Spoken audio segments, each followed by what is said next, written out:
realize that Martin Peyton's got his lawyer running all over town asking questions? That's what Wainwright's paid for. And I'd pay you to keep me out of trouble. You have to be honest with me. How much truth was there in your wife's letter to her father? None whatsoever. Remember, Les, you're talking to somebody who knew you pretty well in the old days. Catherine suffered delusions while she was ill. That's why she added that codicil. I see. But her state of mind might be misinterpreted. An obvious interpretation is that your relationship with Elizabeth Carson was more than casual, and Catherine found out about it. I told you, it's nothing but a pack of lies. Catherine believed you went to break it off with Elizabeth the very night she was murdered. Ted. And that could be taken as hinting at something far more serious than infidelity. Are you taking that hint? Elizabeth Carson was a very attractive woman. You just said we're not talking about infidelity. No, we're not. How long have you known me? Since you were a boy. Since I was a boy, and all the time I've been a man. Now, you just tell me, do you think I could possibly be a murderer? No. Why did you hesitate? Because it's not the kind of question you answer quickly. Why not? Because it's the kind of question that had to be asked. That's ridiculous. Liz, do you mind if I say something very frankly? By all means. I've seen Elliott Carson grow up. I knew his father, the family. I never felt Elliott Carson could be a murderer. So where does that leave us? Just where we started. I'm your lawyer, and I'm telling you that this attempt to revoke the codicil of Catherine's will is going to create a mess. Was Peyton's lawyer in town asking questions? Well, stop him. How can I? Besides, Les, what can he find out? I'll get it.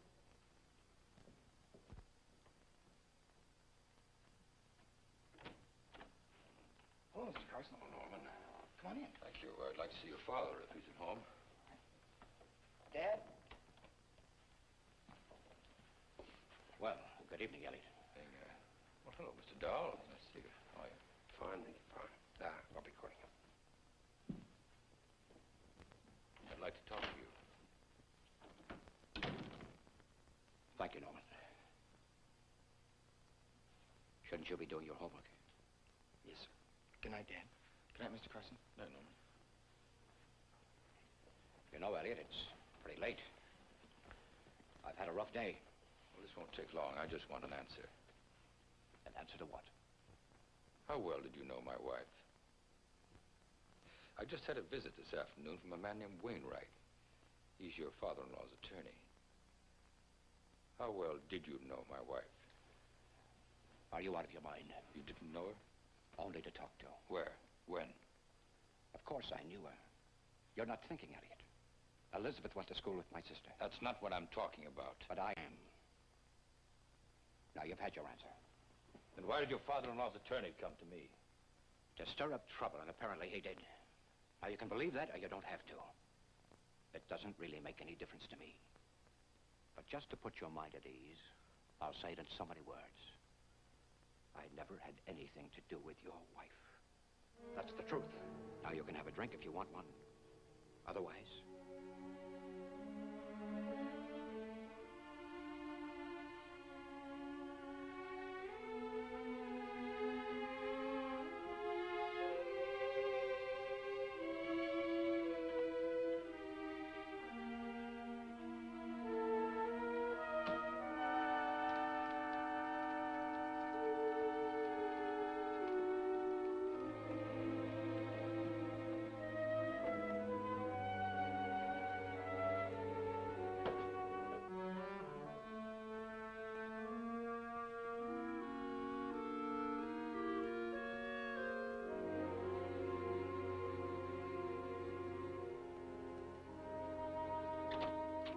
Yes?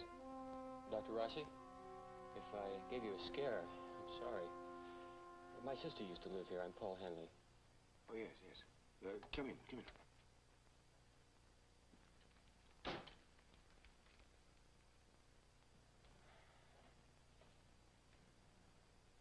I used to go for nautical junk, ship's lanterns and all, when I was a kid.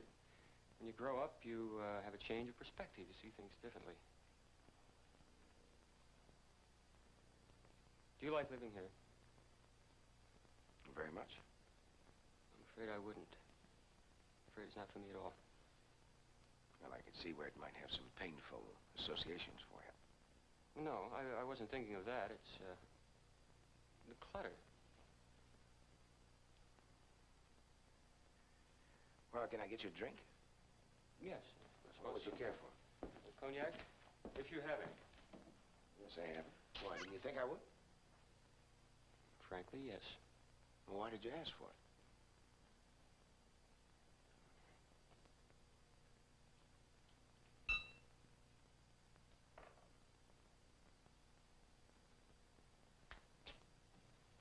Ça change. Tu sais la même chose.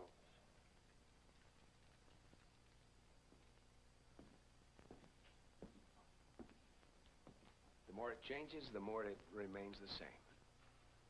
You surprise me. Why? Well, thank you. You're a civilized man, Dr. Rossi. Sorry I hesitated so long to impose on your hospitality. Well, you shouldn't have. Well, it's too cold outside to go around looking in people's windows. Oh, I don't make a habit of that. I have seen your lights many times when I've been walking along the dunes. I walk here often. Well, I like to walk on the beach myself. Do you, Doctor? Is that just a phony sort of reassurance a doctor hands his patient? You're not my patient. I'm not reassuring you anything. I'm simply making a statement, that's all. I like to take walks. Are you a pilgrim or a wayfarer? A pilgrim stands out all over you. What do you mean, a pilgrim? Man with a destination. May I? Oh, yes. You're a pilgrim, Dr. Rossi. You know where you're going.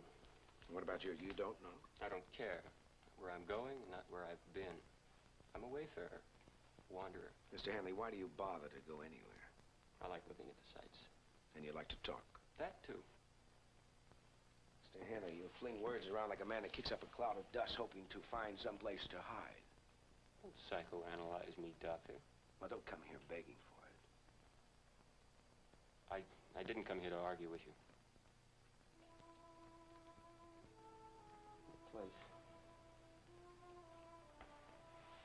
This place drew me.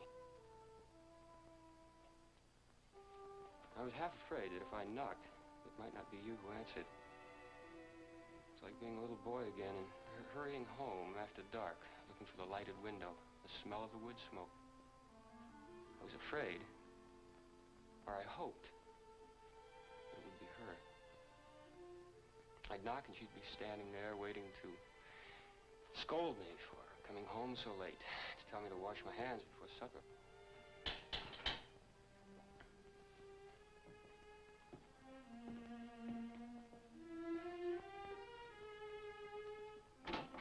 Come in. Thank you. Enter the second pilgrim. Hello, Paul. Elliott? Am I interrupting something? You've been more than hospitable, Dr. Rossi. Where?